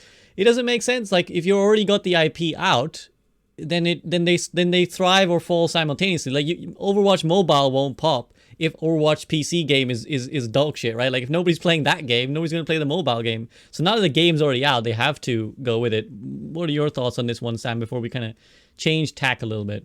In terms of Overwatch Mobile, or in terms of Yeah, just like Overwatch Mobile, like any downsides that you see potentially, but no chance. There are a few things that I said that Overwatch could do to reach the potential. A mobile game is one of them, and I secretly think that we haven't heard anything about this yet. But there's no way that 5v5 was decided on without mobile gaming being in consideration and playing a part in that. I refuse to believe that, because here's the thing about it like this. No one asked for 5v5. No one. And we all saw how standard Overwatch ran on the Switch. No disrespect to Nintendo, but clearly there would be some things that could be improved on there, right? And I liked playing on the Switch. I thought it was fun. I watched Johnny put it up on my TV, and it's $40, and Johnny's throwing damage orbs at kids. That's pretty much all you could do. I'm not gonna lie. Don't tell Damage Orb on Twitter. She's not gonna let me live that down. Damn it. Yeah. It's there's no chance no chance that that decision did not have any input from mobile gaming. And as much as people like to shit on mobile gaming, which I think is silly considering it makes up for 70%, it made up for 70% of gaming revenue in 2020. That's an unbelievable number. 70%. Crazy, right? So, it's more people interested in Overwatch, kind of as Flat said. Again, this is why Microsoft is so useful. The ecosystem of all the places they could put Overwatch. Imagine, the Game Pass comes out and, hey, but this month of the Game Pass, if you buy it, you get this Reinhardt skin in this game called Overwatch. Go check it out. And let's be real here. Any new player that's going to play Overwatch when it's free is going to have the exact same thing happen to them that happened to us all those years ago. And I know it seems like a long time, but guys, I couldn't put the game down. There is not, even to this day, 6 or 7 years later, without the upgraded engine they have been working on with realistic sounds, everything like that, there has not been a more immersive game that's come out, right? And if you can apply that even to mobile, like, it still would be revolutionary. Like, look at, are we really going to pretend that Fortnite Mobile and COD Mobile have like these crazy graphics or anything like that? No, they don't. Imagine what Blizzard's going to be able to do with that, with Microsoft's resources behind it, because that's their cash cow for the month. The difference between Microsoft and other quote unquote practices that are predatory is that their business model is to make good shit. And it always is good. Look at Minecraft now. They make the best stuff over and over and over and over and over again. And it turns out, guys, if you didn't know this, the best way to make money is to have a good product that people want to play. And they do it right every time. So I think Overwatch Mobile will be a great thing. I don't see them ever, like, the amount of resources Microsoft has to push into this, especially with us being first on the release schedule. It's not, Flats mentioned 5 years. I think it'll take one. It could happen tomorrow. You could see Overwatch on the Game Pass tomorrow. We don't know. Right. So Okay.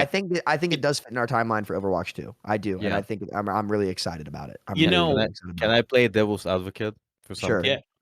Because I don't believe it's gonna happen. But it's because a lot of people, like, they want to hear like bad sides, like the evil side. What if Evil this is Bogur. the darkest timeline? What if it becomes not Microsoft saving us? What if it becomes the Microsoft incident? Like the meme. So imagine this situation. What if they buy up all of these games, right? And what if they buy up Activision right now and they put it not free to play, but instead they put it behind the Battle Pass paywall in general. And I can see that a lot of people are going to be upset with having to pay a monthly fee to play all of their favorite games instead of paying once, for example, or for example playing it for free or something like that. Do you see that happening? Like, do you think that's gonna happen? Like, they put like Diablo, World of Warcraft, Overwatch, like Overwatch 2, like StarCraft 2, all behind the Battle Pass. You can't download it for free or something and pay for it once. You have to pay a monthly fee. It's possible. I wouldn't even say it's possible, to be honest with you. I You don't think. I think it's unlikely, but I think if they own the entire industry, like every game on the they planet, won't need to, maybe. yeah. But Yeah. I mean, you kind of just shoot yourself in the foot at that point, because, like, Epic Games still exists. Riot still exists. Like, there's all these other companies that have free to play games. Never mind, they're not charging you monthly; they're charging you once.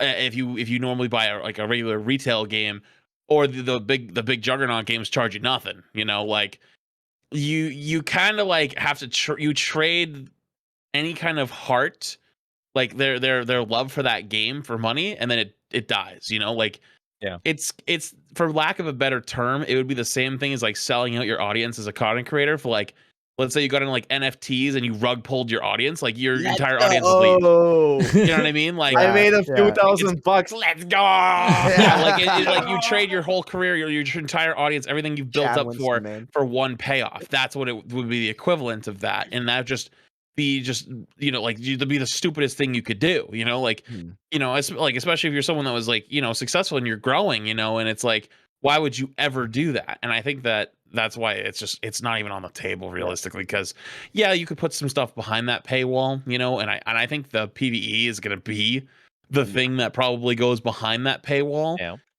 But the amount of upsides from having it, one, either be free to play or just a one-time purchase, is insanely high. And we even talked about Overwatch League earlier, and I bet that Overwatch League is something that they're going to want to enhance, and for lack of a better terms, a lot of these big old, been around for forever companies probably absolutely love the idea of Overwatch League, which, if you don't remember, Overwatch League's original idea was to be a home and away franchise city-based esport where they traveled, where every city had its own team.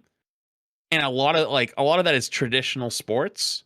And I bet that that's something that, they could even want to revamp and bring back to a level where, they're trying to access as many people as possible.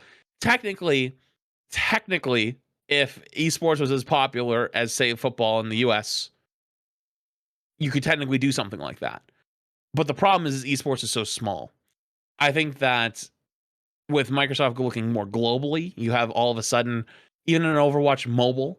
I'll say this: the chances of a person who plays Overwatch mobile, just a regular normie, then watching Overwatch League is a million times greater than a regular normie who has never played the Overwatch mobile.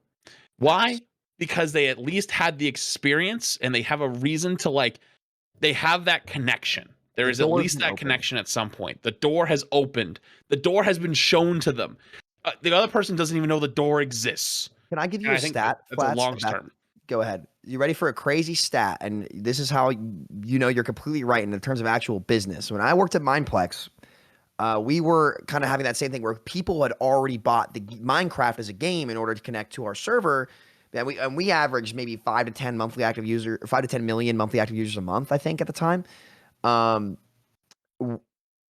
want you to guess in terms of our revenue percent. I can't say the exact numbers, but we found, and this is true for all of business, that you sold to way more customers just by getting them in the store and making one purchase than if they never came in at all.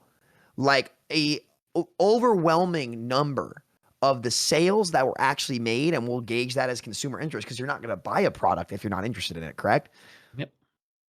Were way higher just from getting people in the door. This is a truth of business, and you hit the nail right on the head with that yet again, where just getting people in the door, you will get a way higher percentage of people interested in the product. And this is statistically true. It's not arguable. There's no devil's advocate for this one. It's just facts about business. So if anyone tries to refute that point, the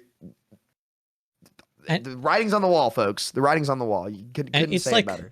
It's just across all business as well. Just this ecosystem, multiverse, whatever you want to call it, whether it's movies and Marvel having, 10, 20 movies that all kind of link to each other. So you're encouraged to softly watch one to the other. Or if we go to gaming and we look at, even Blizzard have done this on smaller scales, right? Where there's a StarCraft 2 Reinhardt skin. And, if you buy World of Warcraft right now, you'll get a skin in something else. You play Overwatch, you get a skin, you get a mount in World of Warcraft. Or you can go, I think the person probably who's doing it best right now in gaming is Riot, where you have Arcane is on Netflix, and you can get an Arcane skin in your Valorant game, right? It has nothing to do with League of Legends. But we're going to promote it on our game when you come into the launcher. You can get yourself a nice custom skin. And then when you're in Valorant, you can get a skin for League of Legends. Like that foot in the door, everything feeds into each other is just the way now. Like that is just the way the business models work. So it just makes sense that that's the way it's going to go with Overwatch. And being part of a bigger ecosystem is most likely better for Blizzard and Overwatch, right? Like, of course, there's possibilities could go bad. And there's maybe the doomsayers who will say, I told you so 5 years from now. But if we better just than now. Well, that's true. But also we just, obviously bad things could happen. But if we look at the reasonable, most likely outcome, I think the Halo Infinite model is the most likely. If Microsoft had any say, the Halo Infinite model looks like the most likely thing. You pay, the PvP is free. Campaign is paid play. But if you get Game Pass, it's free.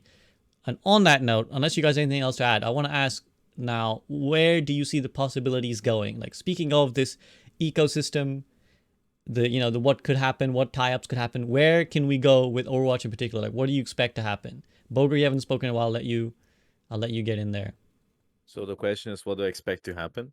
Where could we go? Like, where could we go with this? Where could Overwatch go with this? Where could Overwatch you said Master Chief Soldier skin as a semi-joke, but that's like one example, right? I think there's a lot of possibilities for a lot of things to happen. I feel like first in terms of like the game itself, I think it's going to evolve in a way that Flats described it. I think Microsoft will make it free to play. With at least with the Overwatch 2 release, I think Overwatch multiplayer will be free to play. It makes sense, and then the campaign part will be paid, or you include it in the Game Pass. I think it makes the most amount of sense for that. I personally like to believe, and it's a lot of hopium or copium, whatever you want to call it, but I like to believe that they really want to put in the resources for like not only Overwatch. I loved all of the Blizzard games. I was a fan of StarCraft. I was a fan of Diablo. I was a fan of Warcraft, not World of Warcraft. I'm not an MMO fan. I was a fan of Hearthstone as well. So I do really hope that, like as we've mentioned before, and it makes the most amount of sense that they really do put in the time and the effort to really push these games forward. I feel like we can have a lot of creative things. I think we can have um again like hearts like Overwatch skins that are based on other games. Like they had this Overwatch skin event. They released a bunch of skins back in the day for other that were based on other Blizzard titles, right? So it's not such a far-fetched idea to imagine that you get skins for like Dragonborn skin for Reinhardt, for example, or Master Chief for Soldier, or like I don't know, like I want a hunter skin. yes, exactly. Like there's a lot of things you can do. And for example, so if I buy the new Fallout game, or if I buy Elder Scrolls 6, right, I get these free skins for Overwatch, for example. That's a cool idea. Like if Overwatch is free to play, people that bought the new Elder Scrolls, they're gonna be like, "Yo, I got skins for this game. Let me try it out." That sounds really cool. That sounds really great. That sounds amazing.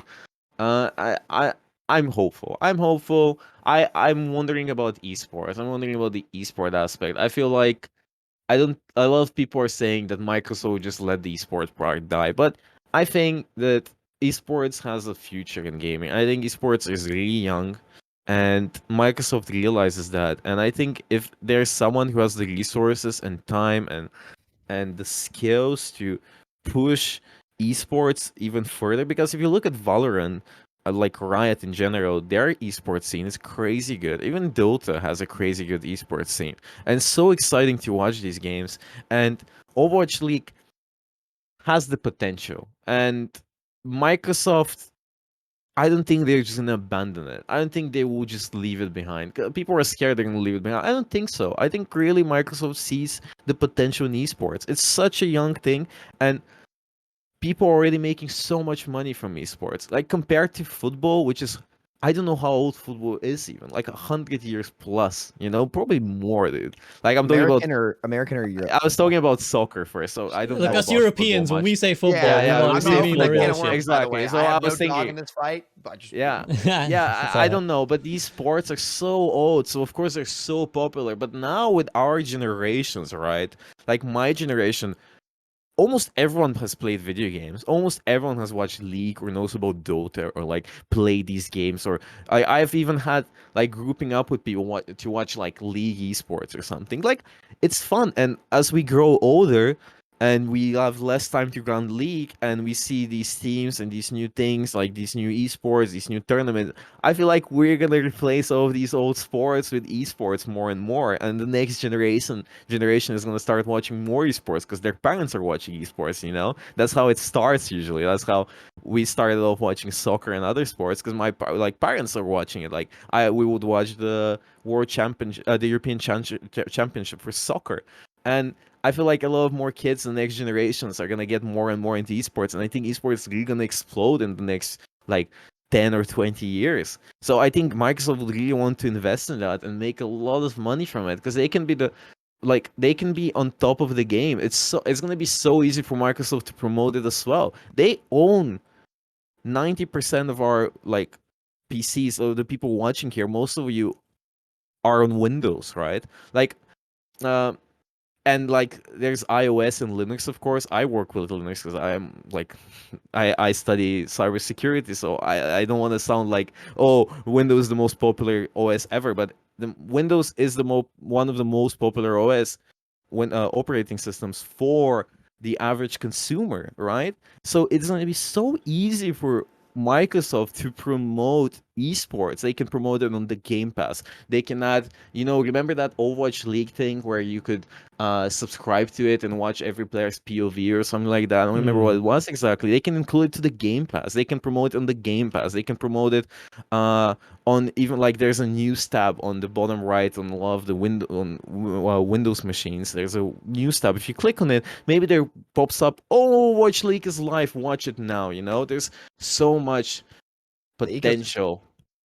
And there's going to be so much new people coming in because if they include it with the Game Pass, if they make mobile games based around Overwatch, there's going to be so many more new players coming in. And it's not only for Overwatch. I'm excited about all Blizzard games. I want to see them thrive because I loved Blizzard games. I've watched hours and hours and I've read hours and hours about Warcraft lore. I've played hundreds of hours of Hearthstone.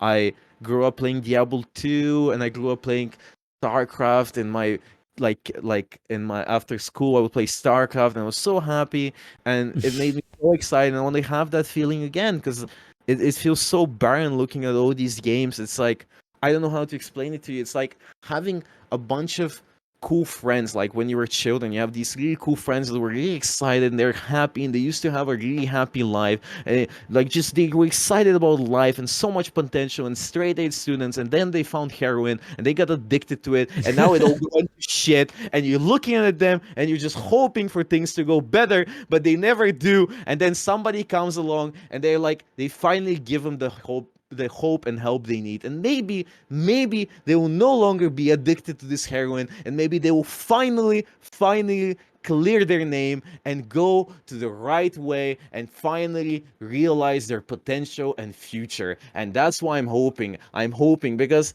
a lot of people are saying Microsoft, it's really bad they bought Blizzard, they bought Activision, and the only thing I can think is, how much worse can it get? It can't get worse. There's no reason for it to get worse.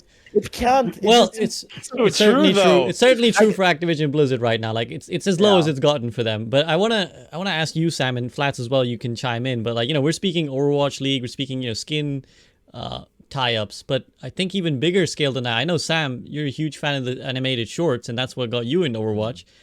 Netflix shows, that's more animated shorts again, beyond just the comics, cartoon series, whatever.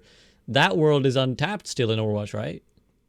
Absolutely. I mean, I think that Overwatch has the most potential out of any game IP out there to do what Microsoft does and have a hand in everything. I've said this. We should have a BR. We should have a show. We should have a mobile game. We should have PvE. And if you look at what Microsoft did with Minecraft, and they've done a ton of different things over the years that have all been, it is the most successful game of all time.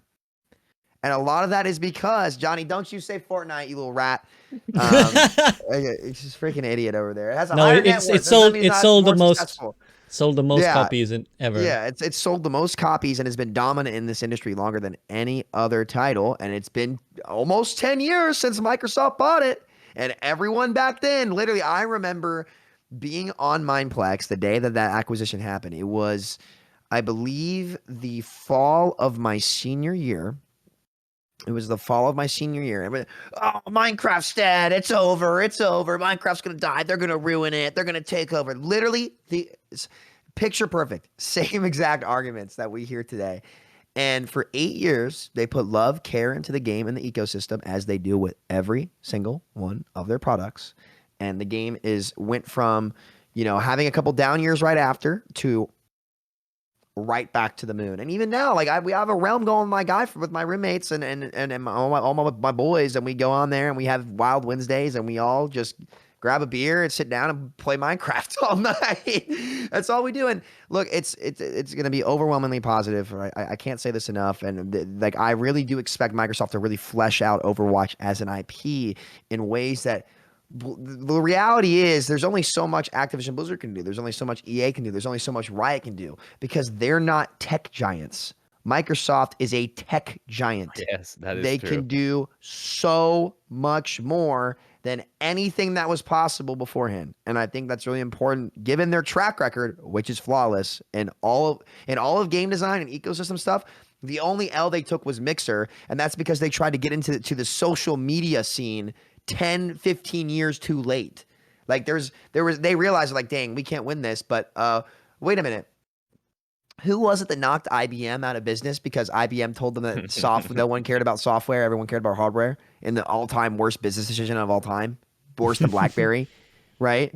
These guys dominate, and that's all they're going to continue to do with every single Activision Blizzard IP.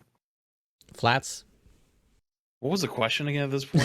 Well, Sorry, I went off topic. Well, we're just talking about potential. You know, we're talking about like where it could go. I mean, I said at the beginning, it's limitless. Like, listen, real talk. We had a podcast, like a month and a half ago or so. We would not have even dared bring up Netflix original. We talked about bringing back the animated shorts. That was the stretch goal. That's how big of a change it is. It's no longer that's the stretch goal. It's actually much further than that, and the ceiling, all the pressure that was building up, the ceiling just got blown off, so like we're along for the ride at this point. Like this only can go up at this point. So like, let's see how high it can go. Plus one. Yeah. Yeah. Bogur, anything to add with your little toy there that you're showing off for us? It's handsome main tanks in here today. What's going on, man? I mean, main tanks are ladder keeps getting pretty long. Yeah.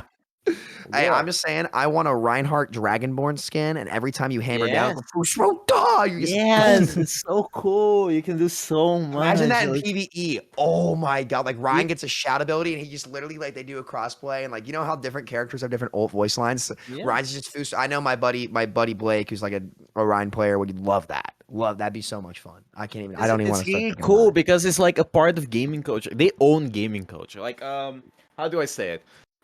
Gaming culture used to like back in the day when I was really small, like it was Quake, it was like CS, it was like Blizzard was our childhood, right? And Bethesda as well later on with Fallout and with Skyrim and stuff. And Bethesda also owns like these old school shooters, and they also own like Wolfenstein. You can really play on the heartstrings of all the old school gamers. You can like if I was sitting there, an old school gamer, 30 years plus, who grinded Quake back in the day, and I hear that they added a fucking Quake skin in Overwatch, you bet your ass I'm gonna play Overwatch if it's free to play. You bet your ass. If they add fucking BJ Blazkowicz into fucking Overwatch as a hero, you bet your ass I'm downloading that game and I'm gonna fucking play it. If they do what Sam said with fucking Skyrim, I'm gonna play the shit out of Ryan. I'm gonna sit there and I'm gonna shudder. I'm gonna sit in training rage and shudder non-stop because it's gonna play on my heartstrings. Because I'm gonna be so high. I'm gonna relive my childhood when I used to be small and I watched the little trailer of Skyrim for the first time getting announced. It was so hype, and I'm gonna hear it, and I'm gonna have tears streaming down my face every time I hear Fusroda. And there's so much potential. Like I said it before, they can make a Smash, like the Smash game from Switch. They can make a competitor to that with all of these characters from Blizzard, Bethesda, like Activision, like so many games they own and so many characters they own. They can make a Smash alternative and like try to fight Nintendo Switch. You can make a Smash alternative on PC, and that shit is gonna sell like fucking bread in the morning. Because I don't own a Switch. I'm not gonna buy a Switch. It's expensive. It's my fucking monthly salary. I'm not gonna buy that, but I'm gonna pay for a Game Pass and play the Smash version for PC. It sounds cool. It's gonna have all my favorite characters. It's gonna have the Doba Kid. It's gonna have Fallout characters. It's gonna have Master Chief in it. It's gonna have it's gonna have Troll from Warcraft. It's gonna have Sylvanas. It's gonna have Ghost from StarCraft. Is gonna have Kirkan.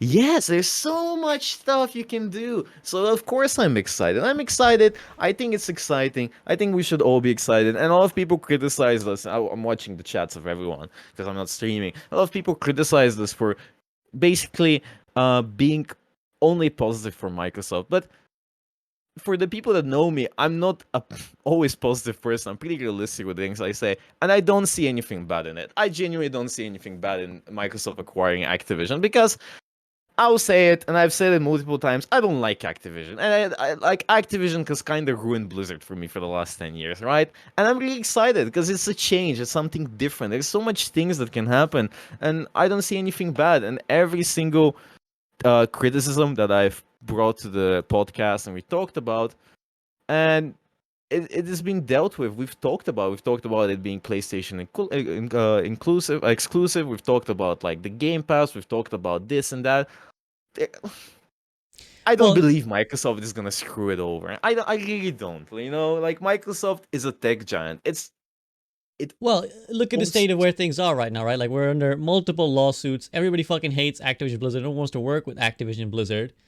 Of course, yeah, exactly. Of course, Microsoft could be horrific. No, I don't think anyone here is shilling for Microsoft because they're on the fucking payroll. Like we don't really have any other vested interest in Microsoft. And of course, they could be evil corporate overlords who do some terrible shit. But in terms of realistic outcomes, if let's say the worst realistic outcome is they botch some shit, how would we be worse than where we are right now? How can you not look at where we are right now and say we didn't botch everything? So if they make a couple fuck ups, at least they have massive fucking resources to try and turn it around. Whereas right now we're on the fucking cliff edge, bro. Like we make one more, like Overwatch in the current state, we make one more mistake. Like we already fell down off the cliff edge. We're on the branch. No, now. we're on the branch now. The last branch. We It's are like you so see the down. fingers slipping. Yeah. Okay, I want to point out how down we are. Whenever somebody asks me what game I stream, because they know I stream, some random person heard, and I say Overwatch, the response is always, "Isn't that game dead?" Yeah. It's always that Legit. response. Because for the general consumer, they don't care about Overwatch. The game is so far gone for them, and they don't hear anything about it. They ask me, what about Overwatch 2? When is that coming out? I don't know. Yeah. Same. I every don't time. know, man. I don't know. So there's no reason for them to even go back to the game. When's the last character you've like a last big update? 2 years ago. Okay. Well, guess I'm not playing Overwatch today. Oh my god! It really has been almost 2 years. We're Yes. 3 months away from it being 2 years. Yeah. You guys are a level above because when I mention Overwatch, people are like, "Who Migalo?" They're just like, they just don't even know what Overwatch is anymore. They're just like, "What's that game?" Whenever Sure. someone asks me what game I stream, I say I stream. I'm this dying game called Overwatch. That's my that's my intro. Yeah. Defense mechanism, right? Get it before they call it Yep. dead. We Exactly. need a So I'm slogan, self-aware. boys. Yeah. At least we're self-aware, right? Yeah. Wow. We're gonna tell us again. I can't believe that. I just looked at the calendar and it just registered in my head. We're 3 months away from it being 2 years. Wow. Yeah. Well, before we all depress ourselves off the branch that we're currently clinging on to, we have been, largely optimistic, and I want to keep it at least towards the end. And I think we kind of exhausted all the major issues. There's a lot we don't know, a lot we're going to find out about in the coming days, weeks, months. But what is, and you guys know I always like to sign off with something like this. What is the one big wish that you're like, this is what I really want from this Microsoft merger, and this is what I really want to get? So give me your top wish list. I'll start with Flats. I'm only allowed to give one. Okay, you can give a couple. Minimum one, no maximum. The free-to-play Game Pass bundle, where the PvE is getting Game Pass, PvP is free-to-play. Hiring many, many, many more people. Get those teams the help that they deserve. They already work super duper hard. Make it so that we don't ever have to be back in a state where we go 2 years without getting a new hero. It was kind of always unacceptable that the live service game was abandoned for Overwatch 2. That should have never happened. But that happened because they didn't have the manpower. I think that if we go forward with a good business strategy to have more people interested in play the game, as well as make sure the people that actually make our game are able to live well and enjoy what they're doing and make us good content, we'll all win. Amen. Bogur? I think I want a Cortana skin for Echo. That's from too Halo. fitting. Humble I think man. it's Bogur's a great. humble man. And I do believe I want them to really put effort into esports. I have a lot of friends in esports, right? And I want them all to be happy. And I think Overwatch esports could be great. You know, they've started something. It is kind of rough on the edges, but I do want it to succeed because how do I say it? Like I've put a lot of time in tier 2, for example, and I have some friends in Overwatch League, and seeing it succeed to the same level as Riot Games have would truly make me warm inside. It will make my heart so full of love if it happens. Because I think maybe Activision didn't deserve it, but I think the people inside Overwatch League that work there, like some of the casters, the players, the coaches, the people that put in insane hours to do this amazing thing for us and entertain us in these ways. They're managers and yada yada yada. They deserve for Overwatch League to have success, you know? And I want to see what Microsoft can do with that. And I would like to see our old beloved games finally see a return. Not just random new expansions here and there, not some random new cards for Hearthstone or like some little things added here and there for like $20 a pop. Looks ridiculous. But I want to see Diablo 4. I want to see StarCraft 3. I want to see Warcraft 4. I want to see these games brought back to me. I want to relive my childhood once more and be happy inside at least once in my life. It will be great. It will be amazing. This is what I want. I want to feel the childhood joy I once felt. Amen. Tugging on our heartstrings there, Amen. Bogur. Thank if, you. If I get a StarCraft, I'm gonna cry. I'm gonna cry with joy. Same. Sam. I'm gonna one up that Booger. Yeah. Oh, I don't want 2 my Cortana childhood skins. back. I don't want my childhood back. Yeah. I want them to lay the foundation to make it even better. Yes. I want them to take their business model that they took to Minecraft, which made it the most successful game of all time without comparison. Minecraft, the most successful game of all time, not Fortnite. Really driving that one home, Sam. Yeah, this is how my household works. And if you disagree, you're It's a wrong. Minecraft stand house. God damn it. But I want them to take the business models that they took to Minecraft, which and embodied from Minecraft, and apply that to Overwatch, because I want to see the workshop be monetizable for the creators of the modes.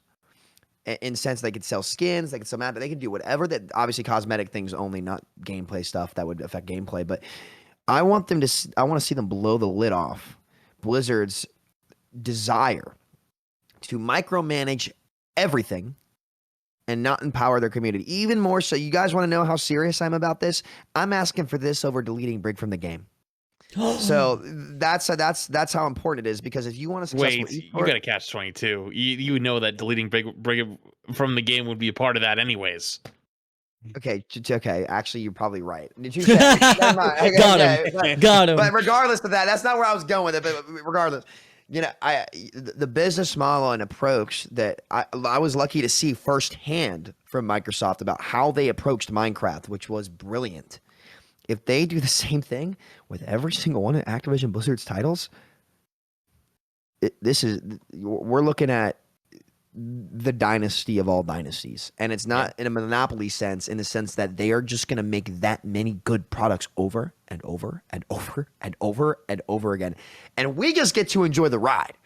Right. And if that happens, you'll get to see the Overwatch League people that we've known for a long time, the people that we grind in tier 2 succeed. We'll see our caster friends succeed. We'll see our YouTube friends succeed. Like the ship rises with the tide. And I want to see them stop building the dam and just let the water overflow and enable the talented people in your community to take this game and this IP to the heights it deserves to be at alongside you. And that's what made them so great in Minecraft. And that's what made it work, is they didn't do it for themselves. They did it for the community, because they know that's how you build a great product. And I don't think anyone's ever, are there any examples of Microsoft doing that ever? And not building a community in a healthy way, not putting in the effort. I've never seen I it. asked that question today, and nobody could give me an answer. Well, Somebody because it said doesn't happen. Banjo-Kazooie, and I was like, okay, I'll give you that one because I don't really know. But like, even though it's not I wouldn't even say. Major I don't know if title. it's dead. No, like major, like it's not gonna happen. So if they do that, and I think they will, given their track record, you know, we're looking at one end, and I'm not gonna make a big joke. We're just gonna go next. But you know, it's that is what Overwatch needs to dominate this industry, and I think we should get a BR. I've talked about this. I think we should do all of those things, and I think if Microsoft just knocks the lid off the same way that they did with Minecraft and every other game, they don't even have to do anything. They just have to apply that business model to this game.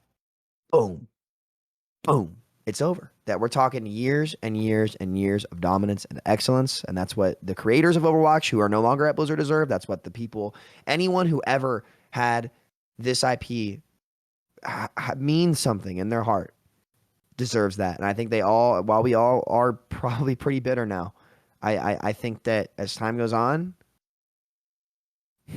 I can't believe they did this to me twice.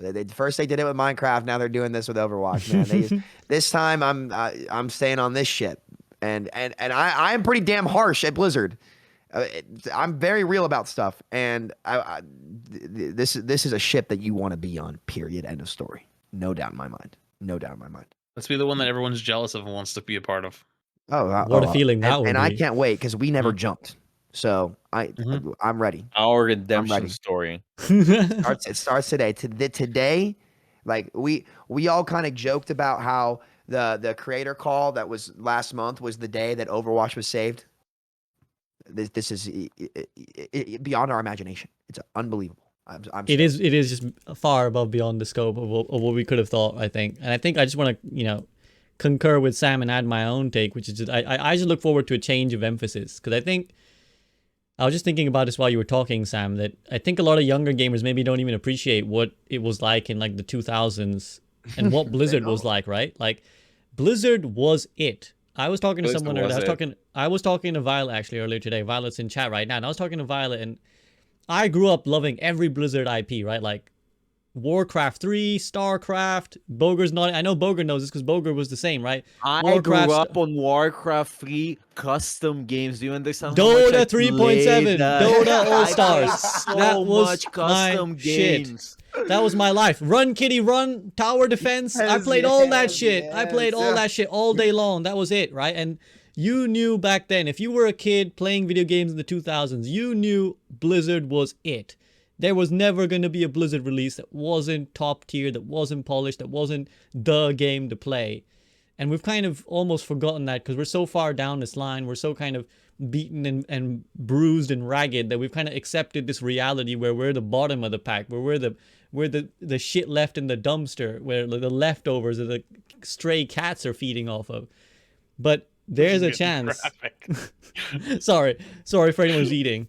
There's we've accepted that reality, and I think what's come with that is what we've seen over the last year or whatever as well, is the horrific workplace culture. We haven't really even gone into deep into it because we're all so personally sick of it. I know we're all just like, God fucking sake. If you're an employee at Blizzard, you're thrilled today. Exactly, right? It's been a cesspool recently. Not to be too harsh. Again, it's not the fault of the individual developers. It's fucking the higher ups. We've seen it. Yeah. We've seen it. And what the atmosphere has become, and we've accepted our place as like, coasting along and doing the bare minimum and just mistreating everyone involved. I look forward to like an actual chance to shake this up because we couldn't even have fathomed this. We thought when we spoke to the devs, we thought the devs really seem to have got it. I think they're really changing their emphasis. I think they really got it. This is even a step above. This is like they're going to take over the whole fucking building and get rid of the shit that we didn't even think the devs could get rid of because they didn't have the power. Now they have the fucking power to get rid of the bullshit and get rid of the problem and a new start. And that's what I look forward to being back there where, like Flat said, we're the one people jealous of. I don't even care personally. I just want to live in a world again where Blizzard is the company, where Blizzard makes the games, where we're like, yeah, new Blizzard release is going to be on point. Not, please God, I hope Overwatch 2 doesn't flop. And that's my POV. Guys, anything else to add? No. Godspeed. Hope changes come sooner than later. And by the way, just to set the record completely straight, everyone is going to look back at this day It might take 1 year. It might take 2. It might take 3. I doubt it. My guess is my ballpark would probably be on Overwatch 2's release. It's going to be an immediate 180. So by this point next year, I think. You're good. Get ready. So get ready. Watch. I think, like as Sam said, I think the next big title is Overwatch 2 for Blizzard, and so it is for Microsoft now. And I think Microsoft would not abandon that, and they would put a lot of focus and resources into making Overwatch 2 release as good as it can be.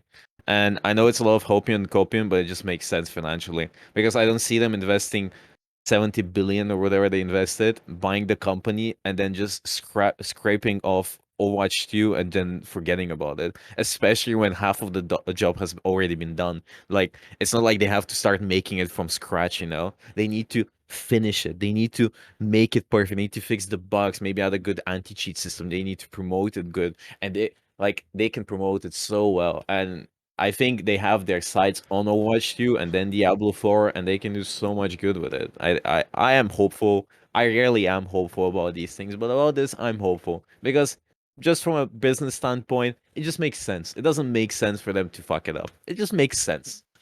$7 million check. Yes. Yeah. And yeah, that's a great sort of concluding thought from Bogur. Sammy, do anything else to add? Concluding thought, hopeful? Through the moon hopeful, that sense. There's nothing else to say. Just watch. Just watch. Don't believe me, Joe watch, to parody the great Trinidad James. Flats, anything from you? Any concluding thoughts? It's coming. It's coming. Yep. And on that note, guys, I'm going to sign us off. We hit the raid button. Go fist.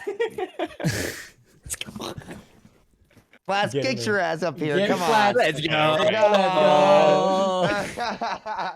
Don't you All right, hesitate guys. with that. Come on. Now. Let's watch this space. Let's see what happens. We're hopeful. Of course, mega corporations are mega corporations. We're not. Nobody on my underside understood that. By I the way, accept my overlords. We accept I your bow overlords. So down to let's see. Microsoft. You kind of sound like a guy from Tamriel. Yes. Yes, I am. Yes. I will be. Hey, you should apply. I should, yes. Applying for a job as a Apply. speaker in Tamriel. Copium, hopium, stonks. Let's go, guys. Let's hope that this is the start of something great for Overwatch. And on that note, peace out, guys. Have a good rest of your day till we see you next. And sounds good. let's go, our Microsoft Peace out. overlords. Peace. Yep. Peace. Bye bye.